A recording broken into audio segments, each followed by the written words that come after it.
very much. Well, I am, like I'm sure every one of you in this audience this evening, overwhelmed by the stories that we have heard. Last week, during the swearing-in ceremonies, my husband talked about a season of service for America. And he said what is so clearly illustrated by the people who are honored tonight, that whatever is wrong with America can be fixed by what is right about America.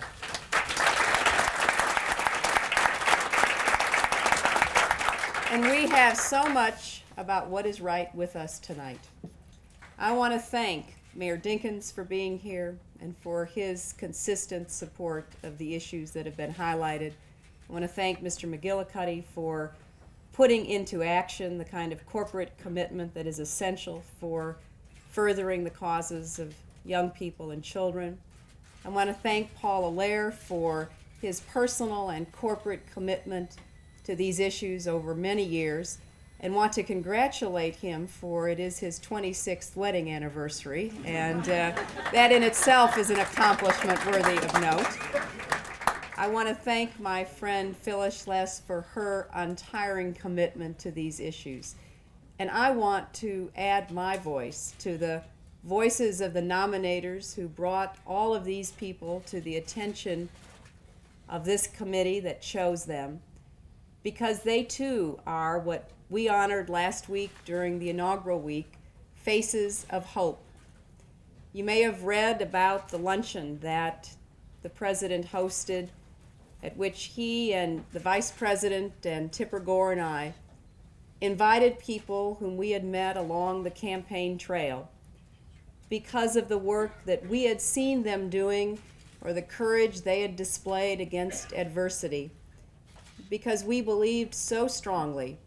that there are millions and millions of people like the ones we honored last week and like the ones who are honored tonight, who in every way and every day make a difference on behalf of children and youth. And what I hope we can do over the next years is to knit together the individuals whose work we honor today, those who we recognized last week, many who are in this audience and the millions more around this country, who are trying often against very, very difficult odds to save one child's life, to reach out across a gulf of violence and despair and hopelessness, to try to make a difference. I was privileged this morning to go to PS 115, where I saw the New York Cares project that Maria Alvarez is being honored for in action. And what I noticed there was not just the children who were being tutored and the smiles on their faces, but the smiles on the faces of the tutors. There is no substitute for love and caring and compassion and human beings helping one another. And we will, I hope, begin to try to provide the institutional support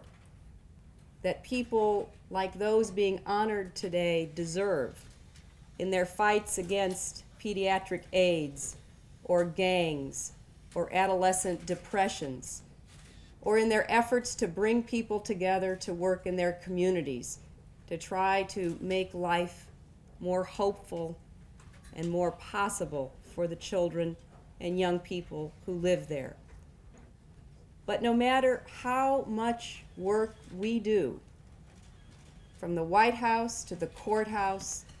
up and down every street in every large city and every small town, what children need more than anything else are adults who care about them, who love them, who teach them, who discipline them, and who are willing to stand up and fight for them against a world that is often cruel and unfair. And most of us who are in this room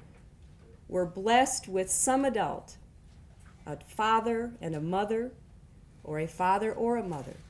a grandparent, an aunt or an uncle, a teacher or a priest, a coach, a neighbor, somebody who at some point made us believe that we were valued human beings in God's eyes and the world's. And we need again to remember that the children I saw at that school this morning were lit up and happy because not that there were TV cameras in the room, but they were sitting with the volunteers who had come to see them, they personally, to help with multiplication tables, to take ice skating, and like all of those who are honored tonight, we have to begin to take the steps we know need to be taken to reach out to all of our children. You know, Lewis Hine captured vividly for an earlier generation the faces of hope and hopefulness as well as hopelessness and despair. I sometimes think that those stark black and white photographs had an intensity that we have lost in this information age in which we are barraged by images, where the faces not just of children in America but around the world lose their individuality, and where the feelings that should be provoked in the face of childhood despair are somehow lessened. So we have to fight against our own cynicism and skepticism. We have to fight against our own feelings of hopelessness in the face of such big problems. Because I know the president is convinced. I know I'm convinced. I know the people who were given these awards this evening are convinced that each of us, every day, can make a difference in the life of some child or young person if we're willing to take the risk to reach out and try to do that. So I'm grateful for